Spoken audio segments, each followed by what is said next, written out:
Hola, vamos a iniciar una reflexión sobre algo tan importante en los sistemas educativos como es la evaluación. Lo iniciamos con un titular: evaluar para aprender, calificar para medir, y con una frase del profesor Miguel Ángel Santos Guerra que dice: dime cómo evalúas y te diré cómo enseñas. Es muy importante que reflexionemos para qué evaluamos, cuáles son las funciones de la evaluación. Vamos a ir analizando algunas de ellas. Siempre evaluamos para calificar y numerizar. Es aquello que se ha llamado la numerocracia, es decir, el poder de los números. En este caso, asignamos calificaciones numéricas a nuestro alumnado. En el mundo macroeconómico se utilizan los average económicos. ¿Y qué ocurre con eso? No estamos negando la función de calificación de la evaluación. El problema es que hemos reducido el concepto de evaluación a la mera calificación, a la mera numerización de las situaciones de aprendizaje, que en ocasiones son muy difíciles de medir y son muy difíciles de cuantificar. No todo puede ser objeto de medida y no solo podemos utilizar la evaluación para la medida. Casi siempre la utilizamos como final de un proceso, en las evaluaciones trimestrales, al final de un semestre, etcétera. Es decir, es el punto y final de una etapa. Esto tiene sus connotaciones sobre el carácter formativo que puede y debe tener la evaluación. A veces la utilizamos para castigar, controlar, atemorizar, es decir, la lista de control típica que pasamos en una clase, en un taller, en nuestras aulas, es un instrumento de evaluación, un instrumento de control. Lamentablemente, rara vez como instrumento de mejora. Todos conocemos a veces los sistemas educativos, las llamadas pruebas PISA, que enseñan, muestran indicadores de evaluación o average de evaluación en determinadas competencias, pero que realmente no enseñan a los docentes una narrativa de lo que está ocurriendo dentro del aula, bien para mejorar o bien para seguir en la misma línea de trabajo. Por tanto, a veces la evaluación no sirve a la mejora. Y lamentablemente casi nunca, o al menos no de una forma sistematizada como sí ocurre con la función de calificación, casi nunca la utilizamos para aprender y para motivar. Voy a recordar varias frases interesantes que ilustran muy bien esta reflexión sobre la evaluación.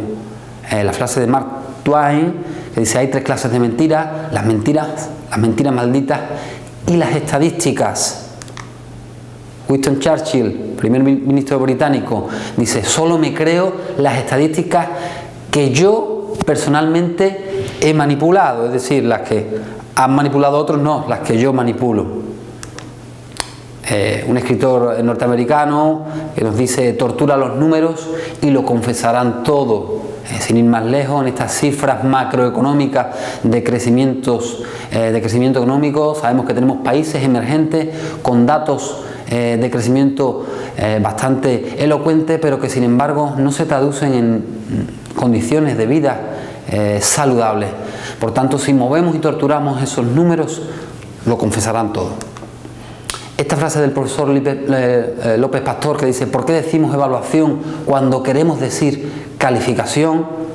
Y por último, esa frase del profesor Miguel Ángel Santos Guerra, que dice: en las escuelas se evalúa mucho y se cambia poco.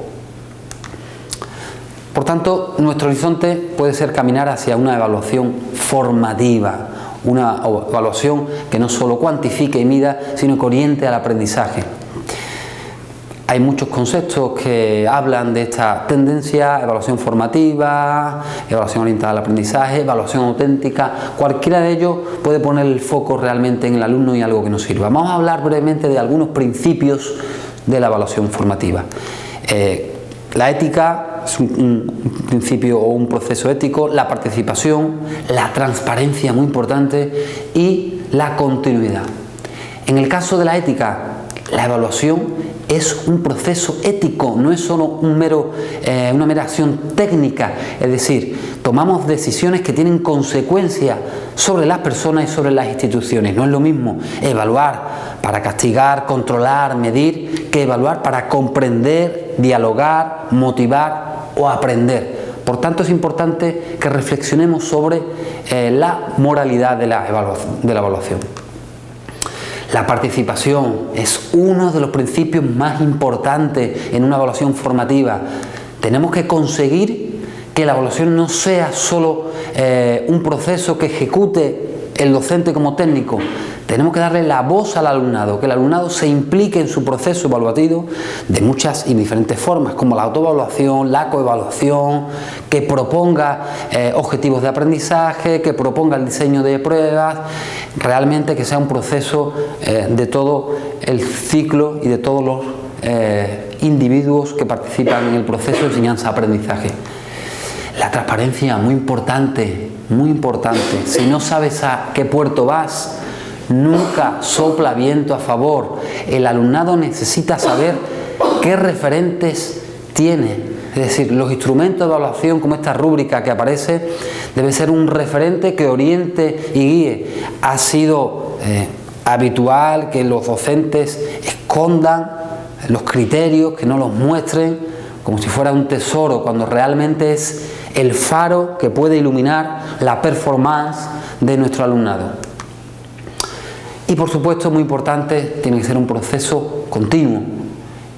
Si reducimos la evaluación a un acto aislado, estamos cejando su validez. Un acto aislado está, digamos, condicionado por muchas variables que hacen que esa evaluación no sea válida. Mientras mayor tiempo o espacio del proceso de aprendizaje ocupe, mayor validez y mayor valor formativo tendrá esta evaluación. Hay muchas estrategias para hacer una buena evaluación formativa, mostramos algunas, como la autoevaluación, que es un proceso de reflexión propio. El alumnado que consiga este proceso realmente será un nivel cognitivo muy alto. Procesos de coevaluación, evaluación entre pares, la evaluación compartida, que es un proceso de diálogo entre profesor y alumno, la calificación dialogada, que es un estatus aún mayor, y por último la evaluación democrática, que más que una estrategia es un marco de referencia para una evaluación que nos sirva en el aprendizaje. Vamos a intentar con este vídeo pues reflexionar un poco sobre posibles estrategias e instrumentos que utilicemos para hacer una evaluación formativa de nuestro alumnado. Gracias por vuestro tiempo.